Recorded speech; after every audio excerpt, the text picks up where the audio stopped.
తనను ఏ విధముగా తీసుకుని వెళ్ళాలో కూడా శ్రీకృష్ణునకు వివరిస్తున్న రుక్మిణి. శ్రీ భాగవత పద్యములు రుక్మిణీ కళ్యాణము 9వ భాగము భావార్థములతో సహా. ఓ పరంధామ శ్రీకృష్ణ మహానుభావ, నీకు అడ్డు చెప్పడానికి వీలు లేదు. నీ శౌర్య పరాక్రమములను చూపి రేపు నీవు చతురంగ బలాలతో సహా వచ్చి శిశుపాలుడు, జరాసంధుడు మొదలైన వారిని ఓడించి నన్ను రాక్షస వివాహమున తీసుకుని వెళ్ళవయ్యా.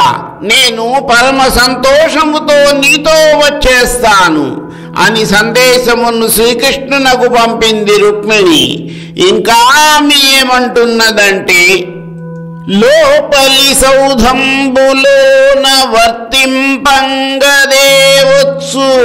నే నిన్ను దెత్తునేని కావలి వారలగల బంధువుల చంపిగాని తేరాదని కమల నయన భావించదేని ఉపాయంబు చెప్పెదనాలింపు కులదేవయాత్ర చేసి నగరంబు వెలువడి నగజాతకును మ్రొక్క పెండ్లికి మునుబడ పెండ్లి కూతురు నెలమి మావారు పంపుదురేను నట్లు పురము వెలువడియే తెంచి భూతనాథు సతికి మ్రొక్కంగా నీవు నా సమయమందు వచ్చి కొని పొమ్ము నన్ను నవార్య చరిత.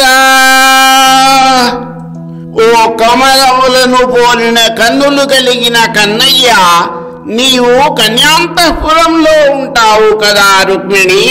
నిన్ను ఏ విధముగా తీసుకుపోవాలి? నిన్ను తీసుకువెళ్ళేటప్పుడు అక్కడ కాపలా ఉన్న వాళ్లను, మీ బంధుజనములను చంపవలసి వస్తుంది కదా అని నీవు కనుక భావించినట్లయితే అందుకు ఒక ఉపాయం మనవి చేస్తాను, దయచేసి చిత్తగించు. పెళ్లికి ముందు మా బంధువులు పెళ్లి కూతురును మా ఇలవేల్పు అయిన మంగళగౌరీ దేవికి మొక్కడానికి పంపుతారు.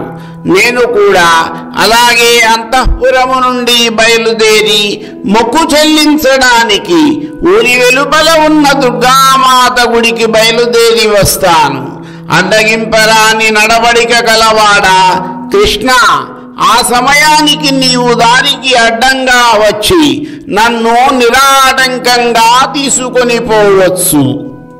ధనురాత్మీయతమో నివృత్తి కొరకై గౌరీసు మర్యాద ఎవ్వని పాదాంబుజతోయమందు మునుగన్ వాంఛింతురే అట్టిని అనుకంపన్ విలసింపనేని వ్రతచర్యన్ 100 జన్మంబులు నిను చింతించుచు ప్రాణముల్ విడిచెదన్ నికంబ ప్రాణేశ్వర.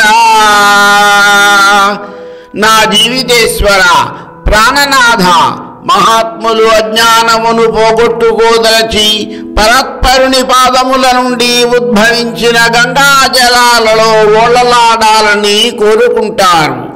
అటువంటి పాదములు కలిగిన నీ అనుగ్రహాన్ని అందుకోలేకపోతే బ్రహ్మచర్య దీక్షా వ్రతనిష్ట వహించి 100 జన్మలైనా సరే నీవే నా పదవి కావాలని నిన్నే ధ్యానిస్తూ తప్పక నా ప్రాణాలు నీకే అర్పిస్తాను. మరికొన్ని పద్యములు, వాటి భావార్థములు నా తదుపరి వీడియోలో.